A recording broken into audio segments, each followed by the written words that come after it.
Tollywood hero హీరోయిన్లు సిద్ధు, జొన్నలగడ్డ, అరుప పరమేశ్వరన్ జంటగా నటించిన టిల్లు స్క్వేర్ చిత్రం అంచనాలను మించి కలెక్షన్లు సాధిస్తుంది. మార్చి 29న రిలీజ్ అయిన ఈ చిత్రం రికార్డు స్థాయి వసూళ్లను సాధిస్తున్నది. డీజే టిల్లు మూవీకి సీక్వెల్ గా వచ్చిన ఈ మూవీని నాగవంశీ నిర్మించగా మల్లిక్ రామ్ దర్శకత్వం వహించారు. ఈ సినిమా గత 8 రోజులుగా బాక్సాఫీస్ వద్ద కురిపిస్తున్న కలెక్షన్ల తుఫాను గురించి వివరాల్లోకి వెళ్తే, డీజే టిల్లు సినిమా ఊహించిన విధంగా సక్సెస్ సాధించడంతో దాని సీక్వెల్ ను భారీగా ప్లాన్ చేశారు. యాక్షన్ ఎపిసోడ్స్ ఉన్నత ప్రమాణాలతో మేకింగ్ చేపట్టడంతో ఈ సినిమాను 35 కోట్ల రూపాయల బడ్జెట్తో రూపొందించారు.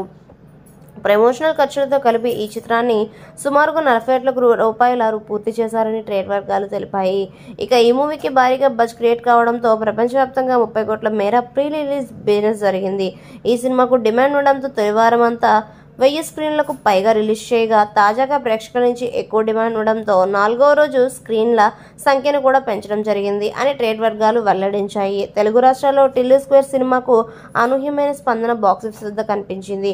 ఆంధ్ర, నైజాం ప్రాంతంలో కలెక్షన్ వివరాల్లోకి వెళ్తే, ఈ చిత్రం తొలి రోజున 11.5 కోట్లు, నికరంగా రెండో రోజు 10.5 కోట్లు, మూడో రోజున 11 కోట్ల రూపాయలు, నాలుగో రోజు 6 కోట్ల రూపాయలు, 5 రోజున 4.5 కోట్ల రూపాయలు, 6 రోజున 3 కోట్లు, 7 రోజున 2.8 కోట్ల రూపాయలు, 8వ రోజు 2.5 కోట్ల రూపాయలు వసూలు చేసింది. ఇప్పటివరకు ఈ సినిమా సుమారుగా 51.8 కోట్ల రూపాయలను తెలుగు రాష్ట్రాల్లో రాబట్టింది. మరిన్ని లేటెస్ట్ అప్డేట్స్ కోసం మన ఛానల్ని సబ్స్క్రైబ్ చేసుకోండి.